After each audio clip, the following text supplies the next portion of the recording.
جو ہیں وہ تو کئی قسم کے ہیں جنہوں نے اللہ کے ساتھ شریک کیا ہوا ہے۔ بعض لوگ جو ہیں وہ درختوں کی بھی پوجا کرتے ہیں، سانپوں کی بھی پوجا کرتے ہیں، گائے کی بھی پوجا کرتے ہیں، دریا کی موجوں پہ بھی آگے کھڑے ہو جاتے ہیں سجدے کرنے کے لیے، آگ کی بھی پوجا کرتے ہیں۔ لیکن سب سے جو پہلی برائی ہے نا وہ بت پرستی۔ حضرت نوح علیہ السلام کے زمانے سے یہ ابتدا ہوئی ہے اس کی، چونکہ حضرت آدم علیہ السلام کے بعد تو کوئی زمین کے اندر کوئی مسئلہ ہی نہیں تھا، کوئی اختلاف ہی نہیں تھا۔ پھر حضرت نوح علیہ السلام کا زمانہ جب قریب آیا تو اس وقت یہ بت پرستی کی ابتدا ہوئی۔ اور ابتدا کیسے ہوئی یاد رکھیں کہ اس زمانے میں کچھ اللہ والے لوگ تھے، صالحین تھے، اچھے لوگ تھے، اللہ کی عبادت کرنے والے، اللہ کے بڑے مقرب بندے۔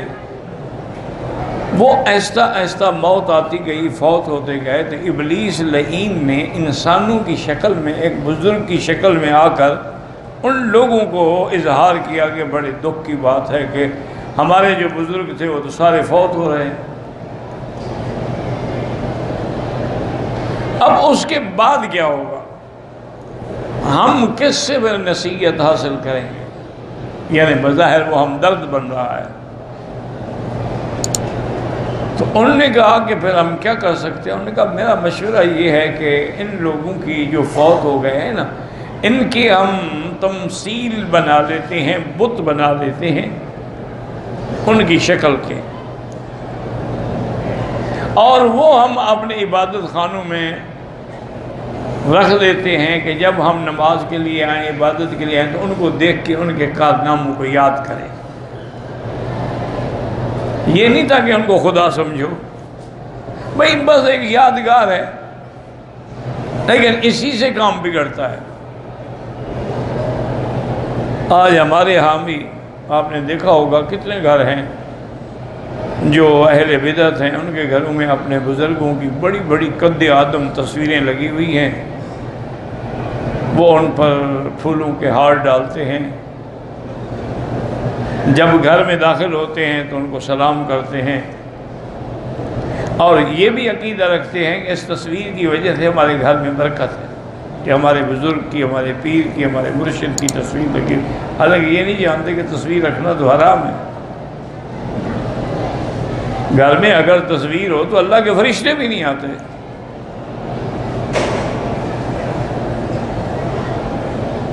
اور خاص طور پہ پھر تصویر کو تعظیم اور عبادت کے لیے رکھا جائے، یہ تو پھر وہ شرک کی طرف چلے گئے۔ تو بہرحال انہوں نے کہا کہ تمہارا مشورہ ٹھیک ہے، لیکن ہم نے تو کبھی نہیں بنائی ایسی تمثیل۔ انہوں نے کہا میں اس کا کچھ کرتا ہوں۔ اس نے وہ ان کی ڈمی بنا کے، ان کی شکلیں بنا کے، وہ 5 بزرگ تھے، ودن، سواعن، یغوثا، یعوقا، نصرا، یہ 5 تھے۔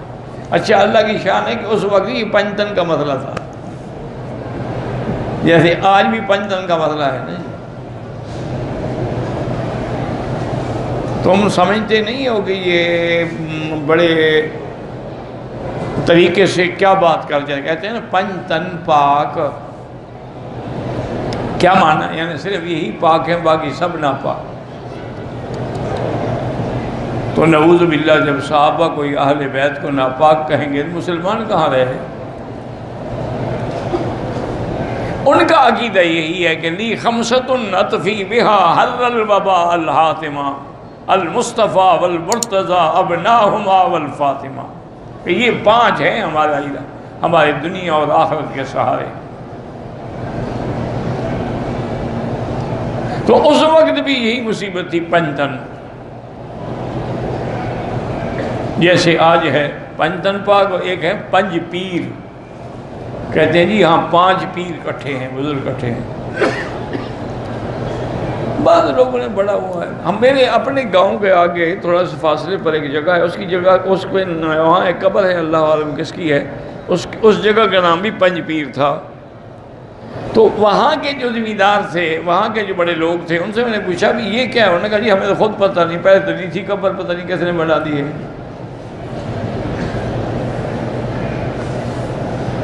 تو ایسے فرضی بنتے رہتے ہیں مسائل، اللہ معاف کرتے۔ ابتدا یہاں سے ہوئی۔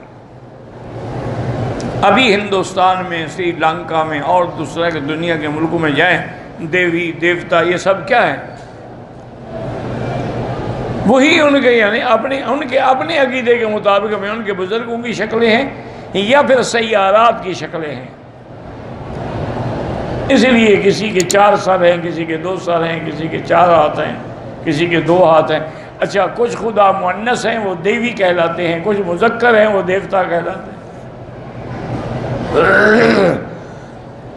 پتہ نہیں انہوں نے مؤنث خدا کیوں بنائے کہ شاید اس مذکر خدا کو ضرورت پڑے۔ اِنَّ لِلَّهِ وَإِنَّا إِلَيْهِ رَاجِعُونَ۔ جب اللہ ناراض ہوتا ہے نا، یاد رکھو، پھر اللہ عقل چھین لے۔ اس لیے علماء نے قرآن و سنت کی روشنی میں لکھا ہے کہ جب آدمی نافرمانی کرتا ہے، جرم کرتا ہے، سب سے پہلی سزا یہ ملتی ہے کہ اس کی عقل ختم ہو جاتی ہے۔ جیسے کہ قابیل نے جب اپنے بھائی کو قتل کر دیا، قتل تو کر دیا، جرم کر بیٹھا، لیکن اب یہ سمجھ رہا ہے کہ میں اپنے بھائی کی لاش کو کیا کروں؟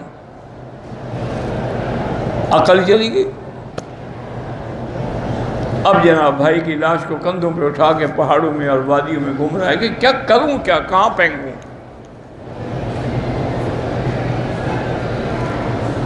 اللہ نے حابیل پہ بھی رحم کیا کہ اس کی لاش کی بے حرمتی نہ ہو۔ کوے آئے، انہوں نے کیا کیا کہ ایک کوا مر گیا تو باقی نے گڑھا کھودا اور اس مردہ کوے کو اس گڑھے میں رکھ کے اوپر مٹی ڈال دی۔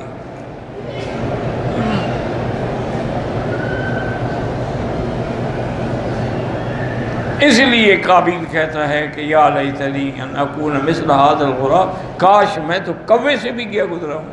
ان کو بھی پتہ ہے کہ مردے کو کیسے دفنایا جاتا ہے، مجھے پتہ نہیں، کیوں؟ عقل چلی گئی۔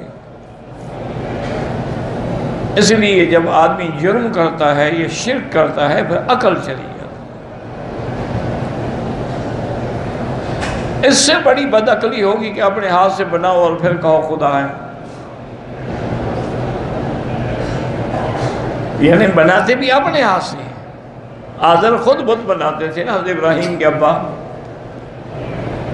اور پھر اس کو خدا بھی کہتے تھے۔ اسی لیے تو سیدنا ابراہیم نے کہا کہ ابا جانی آپ کیا کرتے ہیں؟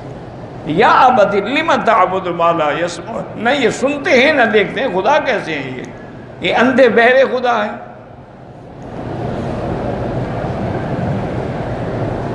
اور آگے حضرت ابراہیم نے جو بات کی نا وہ اصل ہے کہ یا ابت لا تعبد الشیطان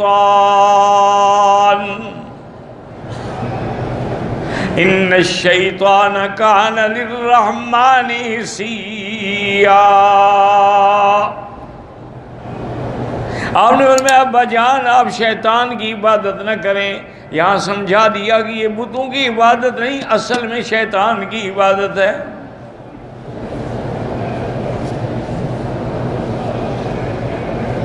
تو سب سے پہلا شرک جو ہے وہ یہی ہے کہ بت بنائے گئے، اور مشرکین مکہ نے تو حد کر دی کہ اللہ کے کعبے میں اور مقام ابراہیم پر، زمزم پر، صفا پہ، مروہ پہ 360 بت رکھ دیے۔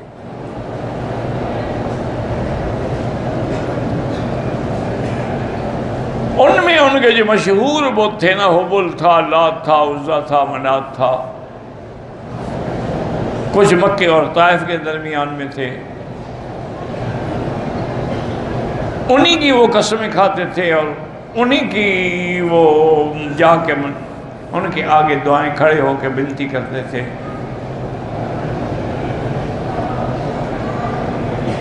یہ 360 کیوں تھے آخر؟ اس بات کو بھی سوچیں بھئی، ابھی پوجا کرنا ہے تو پھر ایک ہی کافی ہے، 2 کافی ہیں، 3 کافی ہیں، 360 جمع کر دو۔ اس کے 2 جواب لکھے علماء نے۔ ایک تو یہ ہے کہ اصل میں وہ ہر روز ایک نئے خدا کو پوجتے تھے، لہذا سال کے 360 دن ہیں تو 360 خدا ہو۔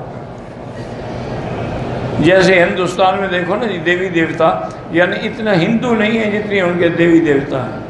35 کروڑ دیوی دیوتا کو پوجتے ہیں۔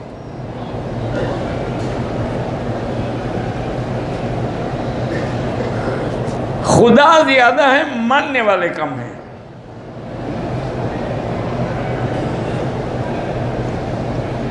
تو لیکن اصل بات یہ نہیں ہے، اصل بات یہ تھی کہ مکے میں جو قریش تھے نا، یہ سب سے بڑا طاقتور قبیلہ تھا، اور شان والا، اور سخاوت میں، اور جود میں، اور کرم میں، حجاج کی خدمت میں، کعبے کی مجاورت میں یہ مشہور تھے۔ تو انہوں نے یہ اصول بنا رکھا تھا کہ جس قبیلے سے صلح ہوتی تھی نا، اس کے خدا کو لا کے یہاں رکھ دیتے تھے کہ تمہاری ہماری صلح ہے، تمہارا خدا ہمارے پاس۔ اور پھر جب جھگڑا ہوتا اس کے خدا کو پکڑ کے باہر پھینک دیتے، لے جاؤ اپنا خدا، تم جانو تمہارا خدا جانو۔ میں نے خود دیکھا ہے، ہانگ کانگ میں گیا تو میرے دوست ہیں، بھائی ہیں، ساتھی ہیں، قاری طیب صاحب، ان کے دعوت پر، تو شام کو ہم ویسے مارکیٹ میں نکلے کہ چلو یہاں کی بازاروں کو دیکھیں، تو وہاں ہم نے دیکھا کہ ان کے جو بت ہیں نا، خدا جو ہیں پلاسٹک کے بنے ہوئے، ربڑ کے بنے ہوئے، پلاسٹک کے، لیدر کے بنے ہوئے، اور ان کے ٹانگوں میں رسیاں ہیں اور لٹکے ہوئے ہیں، خدا لٹک رہا ہے۔ یہ سب کچھ دیکھنے کے بعد پھر وہ لے جاتے ہیں، اس کو رکھتے ہیں، عطر لگاتے ہیں، پھر اس کے آگے ہاتھ مان کھڑے جاتے ہیں۔ او بھئی وہ تو خود لٹکا ہوا تھا، پانی پہ چڑھا ہوا تھا۔ لیکن جب اللہ عقل چھین لے تو کیا کر سکتے؟ آپ اللہ کے حرم میں بیٹھے ہیں، کعبۃ اللہ میں بیٹھے ہیں، یہ نہ کہیں کہ مولوی مکی کہہ رہا ہے یا مولوی مدنی کہہ رہا ہے، اس بات کو چھوڑیں۔ اللہ نے آپ کو بھی تو عقل دیا ہے نا، کعبے میں آئے ہیں، عمرے پہ آئے ہیں، آپ نے طواف کیے ہیں، صفا مروہ دوڑی ہے، لبیک پڑھی ہے، اتنا تو آپ کو بھی عقل ہے کہ جن بزرگوں کی قبروں پہ جا کے سجدہ کرتے ہیں اور وہاں ہاتھ باندھ کے کھڑے ہوتے ہیں، میں نے خود دیکھا ہے، حضرت علی حجویری رحمۃ اللہ علیہ جن کو یہ داتا کہتے ہیں، حالانکہ یاد رکھو کہ داتا اللہ کے سوا کسی کو کہنا جائز ہی نہیں۔ اب تو خیر لاہور سارا داتا کی نگری ہے نا، خدا کی نہیں ہے وہ۔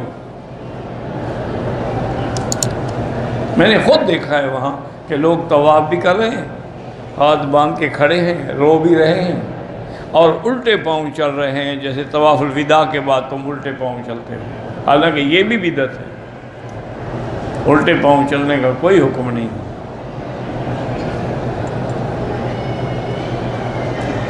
اللہ تبارک و تعالیٰ نے جس انداز میں وہاں یہ علی حجویری سے مانگتے ہیں نا، اتنی رو کے یہ خدا سے بھی نہیں مانگتے ہیں۔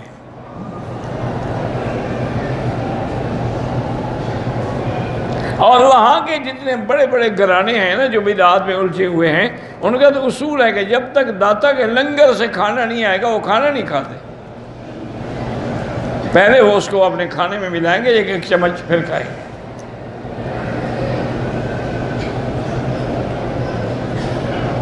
میرا اپنا ایک رشتہ دار تھا، فوت ہو گیا بیچارہ، میرے ساتھ اکٹھے پڑھتے رہے، میرے ماموں کا بیٹا تھا، بڑا ہی ذہین اور بڑا ہی اچھا آدمی تھا۔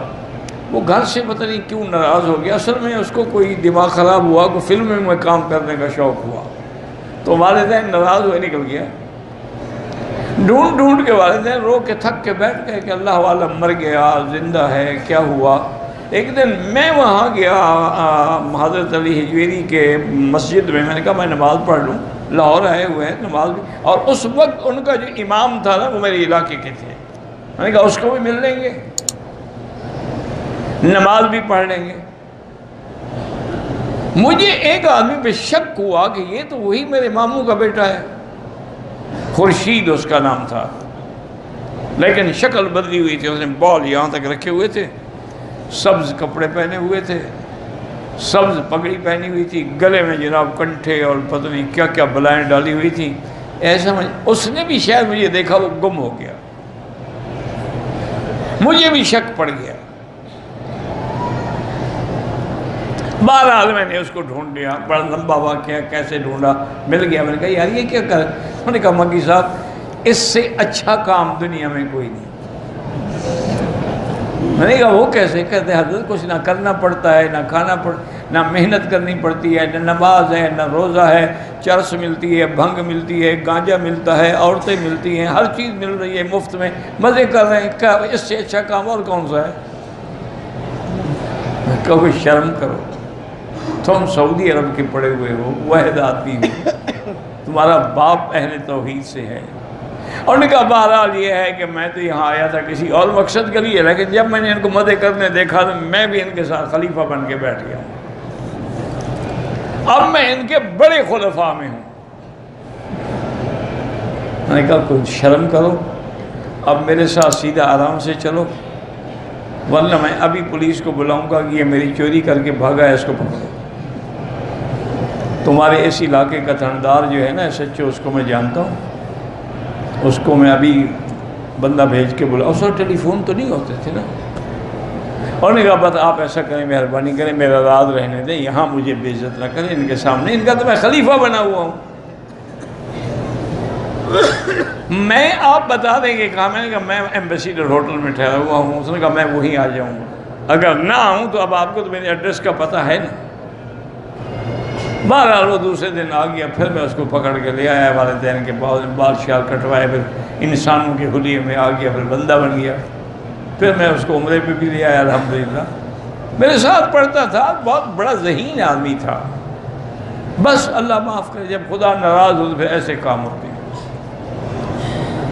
اس لیے ہمیشہ یاد رکھیں کہ سب سے پہلی جو شرک کی بنیاد ہے، اب میں آپ سے جو سوال پوچھ رہا تھا، جن کی قبروں پہ جا کے تم سجدہ کرتے ہو، اللہ کو حاضر ناظر کر کے بتاؤ، کیا ان کا تم نے جنازہ پڑھا ہے؟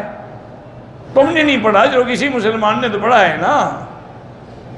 میت سامنے رکھی ہے، تم ان کے لیے دعا کر رہے ہو کہ اللہ اس کی مغفرت فرما، قبریں خود کھودتے ہو، کندھا خود دیتے ہو، قبر میں خود اتارتے ہو، اوپر مٹی خود ڈالتے ہو، پھر جب وہ 2 میٹر نیچے چلا جاتا ہے تو مشکل کشا اور حاجت روا بن جاتا ہے۔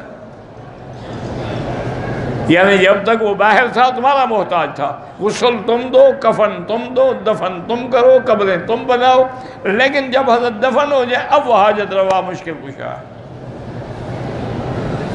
تو اس سے صاف ظاہر نہیں کہ اللہ ناراض ہو تو عقل چھین لیتا ہے۔ تو اس لیے ہمیشہ، اور دوسری بات جو میرے مالک نے یہاں قرآن میں فرمائی ہے نا، اس پہ اگر غور کرو تو جھگڑے ختم۔